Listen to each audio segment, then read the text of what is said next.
저는 현재 시댁에 살고 있는 새댁입니다. 결혼 2년 차에 아직 아이는 없어요. 남편은 오래전에 어머니를 여의고 결혼 전까지 시아버지와 단둘이 한 집에 살고 있었어요. 저에게 결혼하기 전에 진지하게 이야기를 하고 싶다며 고민을 털어놓았습니다. 아버지께서 아주 몸이 안 좋으신 것은 아니지만 혼자 두고 따로 살기에는 자기가 너무 걱정이라며 말이죠. 효자로 소문난 남편이라 그런 점도 마음에 들었습니다. 그래서 걱정 말라고 결혼해도 시아버지 모시고 살겠다고 이야기를 했습니다. 그러자 남편은 정말 들듯이 기뻐했어요. 남편과 만난 계기는 영화관에서였습니다. 당시 영화관 매표소에서 근무하고 있던 저는 주로 낮에 근무를 섰어요. 평일 낮에는 영화를 보러 오는 손님도 별로 없고 한가로워서 시간이 무척 느리게 흘러가곤 했습니다. 자주 오는 손님들의 얼굴은 금세 외울 정도였어요. 그날도 제 눈에 띈 남자가 한 명 있더라고요. 멀쩡하게 생겼는데 맨날 대낮에 혼자 영화를 보러 오길래 저는 백수인가 보다라고 생각했었습니다. 일주일에 두세 번은 영화를 보러 오는 남자가 신기해서 자꾸만 보게 되었고 어느새 저는 그 남자가 오는 날을 손꼽아 기다리곤 했어요. 남자는 영화를 무척 좋아하는지 장르를 가리지 않고 모두 보는 것 같았어요. 멜로 코믹 액션 휴머니즘 공포까지 대체 안 보는 영화가 있는 걸까 싶었습니다. 그러던 어느 날 남자가 똑같은 영화를 두 번째로 예매하더라고요. 순간 저도 모르게 이 영화 보셨던 거예요? 라고 말을 해버리고 말았습니다. 그러자 남자는 무척 당황해야 하더군요. 아, 네. 마음에 들어서 두 번 보려는 거예요. 그런데 요즘 영화관에서는 그런 것도 알려주시나 봐요. 저는 얼굴이 새빨개진 채 얼버무렸지만 너무나도 수상하게 바라보는 남자의 표정에 사실대로 이야기를 했습니다. 예전부터 자꾸 눈이 가서 기억하고 있었다면 말이죠. 그러자 남자는 환하게 웃으며 오히려 기억해줘서 고맙다고 이야기를 했습니다. 그렇게 우리의 인연은 시작되었어요. 알고 보니 남편은 회사를 오후에 출근해서 새벽에 퇴근하기 때문에 친구들을 만날 기회가 적어서 혼자 영화를 보는 게 취미로 더해졌다고 하더군요. 그래서 매번 낮에 영화를 봤는데 그게 이렇게 저와의 인연을 만들어주게 될 줄은 꿈에도 몰랐다고 했어요. 저 역시 나 근무가 편해서 지원을 했던 건데 남편을 만나게 될 줄 알았을까요? 우리는 하늘이 점 찍어준 연인이라며 서로 기뻐했습니다. 그렇게 알콩달콩 사랑을 치워나가게 되었어요. 솔직히 사귀면서 아무런 우여곡절이 없었다는 거짓말이지. 남편의 오후 근무는 처음 만나게 해준 소중한 계기였지만 막상 사귀게 되니 참 불편한 점이 많았어요. 함께 무언가를 할 수 있는 시간이 애매하더군요. 근사한 레스토랑에서 저녁을 먹고 싶어도 그럴 수 없었습니다. 그렇다고 남편의 시간에 맞춰서 아침에 밥집을 가자니 문을 연 곳이 있을리 말로였어요. 데이트다운 데이트는 즐기지도 못해서 저는 점점 스트레스가 쌓였어요. 그런 저를 보더니 남편은 어느 날 차라리 이렇게 다툴 거면 헤어지자고 하더군요. 하지만 저는 그러고 싶지 않았습니다. 데이트를 자주 못해서 그렇지 남편이 싫은 건 아니니까요. 무엇보다 저와 남편은 궁합이 아주 잘 맞았습니다. 남편 전에 남자를 몇 번 만나봤지만 지금 남편만큼 저에게 만족감을 주는 남자는 없었어요. 솔직히 그게 가장 큰 역할을 했어요. 부끄럽지만 저는 돈을 많이 벌어다주는 남자보다 궁합이 잘 맞는 남자가 좋았으니까요. 돈은 저도 같이 벌면 되는 거고 있다가도 없는 거고 없다가도 있는 것이지만 남녀관계는 그렇지 않잖아요. 그렇기 때문에 남편의 바지를 잡고서라도 절대 헤어지지 않을 거라고 말했습니다. 때문인지 남편은 그 뒤로 헤어지자는 이야기를 꺼내지 않았어요. 차라리 이렇게 매번 힘들게 데이트를 할 바에는 아예 결혼을 하자고 결심을 했습니다. 어차피 우리 둘 다 결혼 정년기에 다다른 나이였기에 그렇게 무리한 이야기는 아니었어요. 그렇게 우린 결혼을 약속한 후 각자의 집에 인사를 드리기로 했습니다.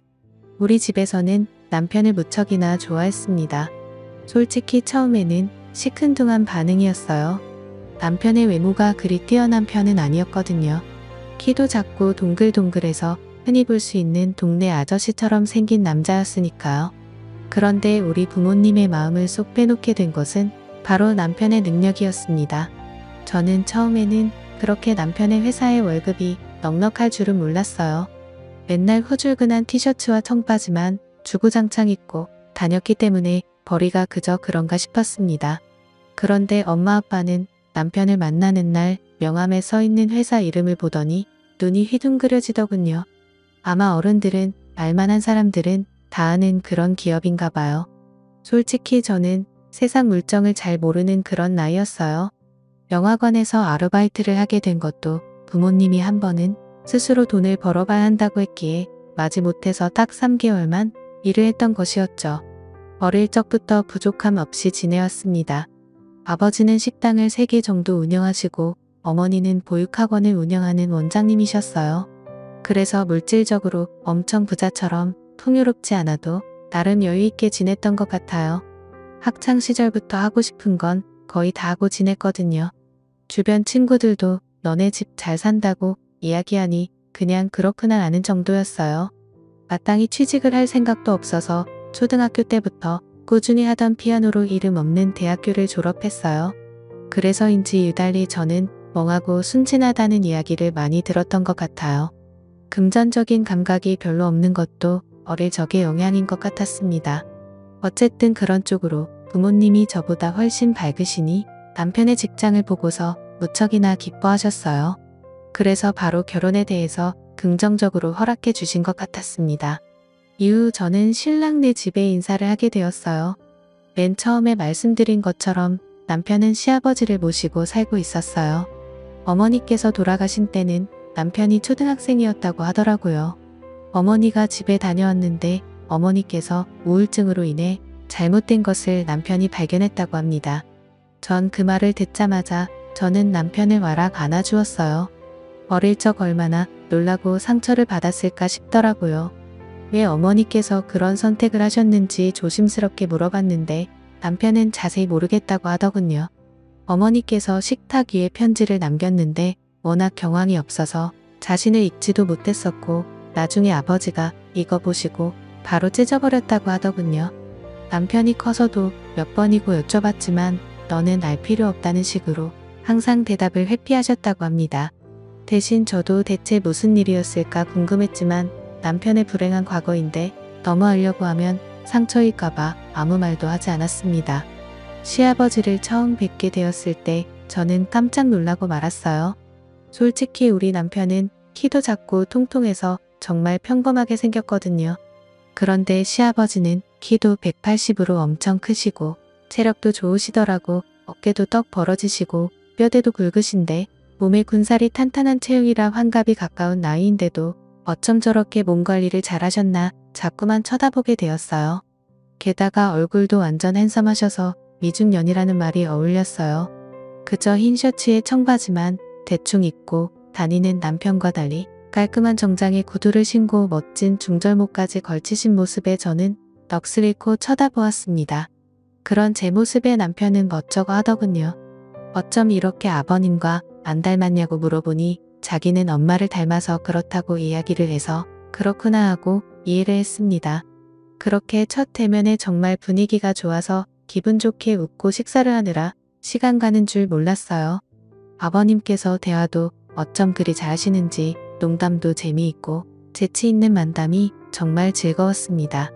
그래서 남편에게 저는 솔직히 셋이 사는 거 걱정되었는데 이런 시아버지라면 전혀 문제없을 것 같다고 이야기했어요. 제 머릿속에는 고리타분하고 재미없는 노인네와 살면 어떡하지 하면서 걱정의 상상을 펼쳤는데 실제로 아버님을 만나고 나니 그런 고민 싹 사라졌답니다. 이렇게 재미있고 세련된 멋진 시아버지와 살게 된다면 딱히 힘든 점도 없을 것 같았어요. 게다가 아버님은 옛날 사람처럼 꽉 막힌 분이 아니어서 집안일을 많이 하신다고 하니 더욱 걱정은 덜어낼 수 있었어요. 그렇게 셋의 동거가 시작되었습니다.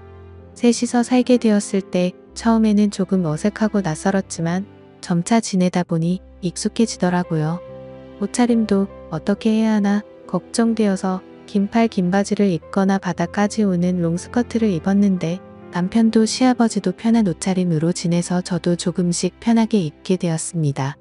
신랑이 하루는 너무 짧은 것 아니냐고 하는데 남편도 시아버지도 반바지 입으면서 왜 나는 안 되냐고 물으니 별말을 못하겠는지 그냥 말더군요. 그렇게 옷차림도 어느 정도 정리가 되었고 집안일도 각자 배분하게 되었습니다. 저는 주로 요리와 설거지를 담당했고 남편은 청소와 분리수거를 도왔어요. 시아버지께서는 자신의 방은 자신이 치우신다며 본인의 방 청소를 맡아서 하셨습니다. 모든 게 아무 문제 없이 착착 흘러와서 신기했어요. 남들은 시댁과 함께 살게 되면 시집살이를 한다면서 너무 힘들어하는데 난 정작 혼자 살 때보다 더 편하다고 느껴졌거든요. 이렇게 착한 남편과 시아버지를 만나는 것도 하나의 복이구나 느꼈습니다. 그런데 모든 일이 순탄하게 흘러갔다면 이렇게 사연을 보내지도 않았겠죠. 결혼한 지 1년이 조금 넘었을 무렵 문제가 생겼어요. 바로 남편의 해외 발령이었어요. 남편이 다니고 있던 회사는 미국에 본사가 있고 우리나라는 한국 지사였거든요. 한국 지사에서 일을 하고 있는 남편은 성과를 인정받아서 미국 본사에 발령받아 출근하게 되었습니다. 남들이 들으면 정말 잘된 일이고 축하해야 할 만한 일이잖아요.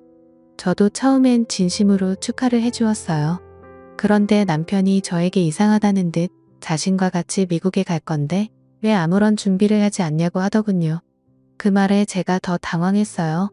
저는 여기에 부모님도 다 계시고 친구들도 있는데 굳이 남편의 일터에 따라가고 싶지 않았거든요. 미국이란 나라도 물론 가보면 좋겠죠. 그런데 단지 여행으로 가고 싶을 뿐 가서 살고 싶진 않았어요. 엄마 아빠도 없고 친구들도 없는 나라에서 오직 남편이 퇴근하기만을 기다리며 지내기 싫었어요. 상상만 해도 우울증이 올 것 같아서 절대 싫다고 저는 고집을 부렸습니다. 그러자 남편은 한숨을 쉬며 알겠다고 하더군요. 대신 아버지를 잘 모시고 지내달라고 했어요. 아무래도 미국에 3년 정도는 있어야 할 것 같다며 그 사이 종종 휴가 내고 한국에 오겠지만 그렇게 자주 오지는 못할 것 같다고 했어요. 1년에 2번 정도는 꼭 오기로 약속한 뒤에 남편은 미국으로 향했습니다. 처음에 시아버지와 단둘이 집에 있다는 사실이 조금 어색하긴 했어요. 대화를 나눠도 항상 남편이 가운데 있었는데 이젠 둘만 이야기를 나누려 하니 자꾸 말을 헛돌더군요. 그런데 저와 마찬가지로 시아버지도 많이 불편하셨는지 어느 날 저를 앉혀놓고 술을 먹자고 하시더군요. 한 번도 단둘이 술잔을 기울인 적이 없어서 이렇게 우리 둘이 남처럼 어색한 것이라며 소주 한잔하면서 서로 속 터놓고 이야기한 뒤 내일부터 편하게 아빠와 딸처럼 지내자고 하셨어요. 저도 시아버지 말에 동의를 하고 술을 마셨습니다. 이날에는 둘 다 별일이 없었어요. 정말 일반적인 시아버지와 며느리처럼 안주에 소주를 나눠 마신 뒤 이런저런 이야기를 하다가 잠에 들었으니까요. 다음 날부터 서로 편하게 대하자고 약속한 것처럼 시아버지는 정말 저를 편하게 대해주셨습니다. 저도 그런 시아버지의 배려가 싫지 않았어요. 문제는 바로 이 뒤부터였습니다. 부엌에서 식사 준비를 하고 있는데 시아버지께서 쓱 다가오시더니 간을 보자고 하셨어요. 대수롭지 않게 한 숟갈 드리니 맛보시고 아주 맛이 좋다며 우리 며느리 참 기특해라고 의견을 여쭤주셨습니다. 칭찬에 익숙해서 별다른 의식을 하지 못했는데 이게 바로 시작이었어요. 그 뒤로 시아버지께서는 칭찬을 할 때마다 미묘하게 스킨십을 하셨습니다. 처음에는 어깨 그 다음에 팔 허리 순으로 점점 나아갔어요. 저도 그땐 무슨 생각인지 별다른 의심을 하지 못했죠. 마치 미지근한 물에 익숙해진 개구리가 점점 물이 끓어도 뜨거운 줄 모르고 냄비 안에 있다가 익어 죽는 것처럼 그렇게 서서히 시아버지의 손길에 익숙해져 갔습니다. 워낙 자상하시고 다정한 분이라 그런 표현을 하시는 것이 날 딸처럼 여긴다고 하셨으니까 그러려며 스스로를 세뇌하고 길들여져 갔어요. 가끔은 살짝 이상한 기분이었지만 어디 가시나 며느리를 예쁘게 보는 표현이라고 생각하면서 넘겼습니다. 지금 와서 생각해보면 저 역시 그런 손길이 싫지 않았나 봐요. 아무래도 남편이 멀리 떨어져 있고 점점 외로워져 그런 건지 모르겠지만 나도 모르게 시아버지의 스킨십이 익숙해지고 당연하게 느껴졌습니다. 그러던 어느 날 아버님께서 운동을 하고 왔는데 근육이 많이 뭉친 것 같다며 저에게 안마를 해달라고 하셨어요. 안마는 한 번도 해본 적이 없어서 잘 모르겠다고 했는데 그냥 어깨 쪽을 주무르기만 하면 된다고 하셨어요. 서투르게나마 이리저리 어깨 쪽을 주물렀는데 너무 시원하다고 하시면서 앞으로도 운동하고 오면 조금씩 해달라고 부탁을 하셨어요. 그렇게 시작된 안마는 며칠에 한 번씩 요구하시게 되었습니다. 처음엔 어깨였고요. 나중엔 허리 쪽을 해달라고 하시더라고요. 허리 디스크가 조금 안 좋은 것 같다며 골반에 가까운 쪽을 주물러 달라고 하셨다가 어떤 날은 하체 운동을 많이 해서인지 허벅지에 근육이 뭉쳤다며 안쪽을 마사지 해달라고 하셨어요. 혹시나 아프실까봐 살살 마사지를 하는데 저 순간 제 눈을 의심했습니다. 시아버지가 너무도 건강해 반응을 보이시는 거예요. 제가 화들짝 놀라며 일어나면 시아버지께서 민망해 하실까봐 저는 최대한 못 본 척하면서 마사지를 끝냈습니다. 그런데 밤에 잠을 자는데 자꾸만 낮에 본 시아버지의 광경이 떠오르는 것이에요. 그런 제 마음을 들켰는지 갑자기 제 방으로 시아버지께서 들어오셨어요. 잠이 오지 않는다면 술 한잔 할 수 있냐고 하시더군요. 저는 시간이 늦었지만 일어나서 아버님과 마실 술상을 차리기 시작했어요. 둘이 같이 살게 된 날 술을 마신 이후로 종종 술잔을 기울였기에 별로 색다른 일은 아니었어요. 술을 한 병 정도 마신 뒤 아버님은 저에게 나지막히 말을 꺼셨죠. 낮에 자신의 민망한 모습을 보았냐고 물어보셨어요. 저는 민망해하며 그렇다고 이야기를 하자 한숨을 쉬시더니 이어서 고백을 하셨습니다. 이러면 안 되는데 자꾸만 마음이 간다고 말이죠. 오래전에 집사람을 잃은 뒤 여자와는 담쌓고 살았다며 그런 자신의 눈앞에 젊은 여자가 왔다 갔다 하니 마음이 흔들린다고 하셨어요. 며느리라서 그러면 안 되는데 자신의 이상형인 여자였어서 마음을 품게 되었다며 제게 다가오더라고요. 그런 시아버지를 밀쳐내려다 한편으로 홀로 계셨던 외로움을 생각하니 불쌍한 마음도 들어서 어깨를 다독여드렸습니다. 그런데 그게 바로 승낙의 표시인 줄 아셨나 봐요. 그렇게 술에 취한 채로 실수를 저지르고 말았습니다. 솔직하게 말하자면 그렇게 싫진 않았어요.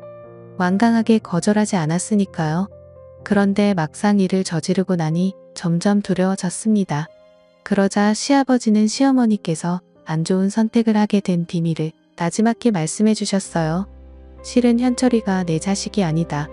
현철이 애미가 그런 선택을 하게 된 것은 나에게 현철이가 친자식이 아니라는 걸 들켜서였어. 현철이는 현철이 애미가 바람을 피워서 낳은 자식이고 자신과는 피 한 방울 섞이지 않았다. 그런데 현철이에게 말하면 상처가 될까봐 여태 말하지 않아서 모르고 있었고 며느리 네가 하도 불안해 하니 이야기를 해주는 거다. 현철이와 난 피 한 방울 안 섞였으니 어떻게 보면 우리가 그렇게 부적절한 선택을 한 것이 아니야.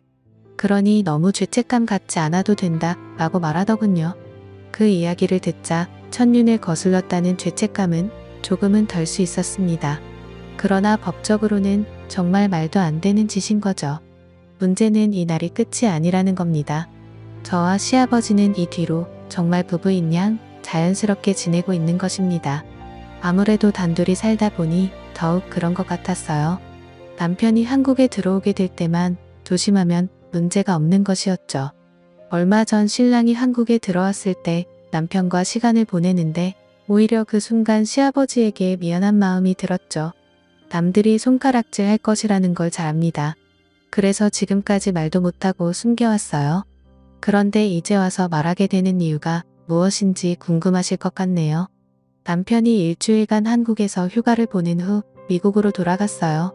그러고 나서 2주 뒤 제 몸이 이상해서 임신 테스트기를 사용해 보았어요. 혹시나가 역시나라고 정말 임신이었습니다. 선명하게 테스트기 위에 2줄이 나와 있었어요. 그 순간 저는 혼란스러워졌습니다. 제 뱃속에 있는 아이가 누구의 아이인지 모르겠다는 것입니다. 남편의 아이인지 시아버지의 아이인지 날짜를 정확히 모르니 잘 모르겠어요. 그래서 시아버지에게 이걸 털어놨더니 우리 둘이 입을 다물고 있으면 아무도 모를 거라고 하시더군요. 어차피 태어나기 전까지 유전자 검사도 하지 못하고 남편에게도 들키지 않으면 이대로 지내도 된다고 말이죠. 뱃속에 있는 애가 자신의 아들인지 손주인지는 아무런 상관이 없다고 말씀하시는데 저는 잘 모르겠어요. 내가 정말 아버님의 아이면 저는 어떻게 해야 할까요? 무엇보다 남편에게 모든 걸 사실대로 이야기해야 할까요? 착한 남편에게 상처를 주고 싶지 않습니다.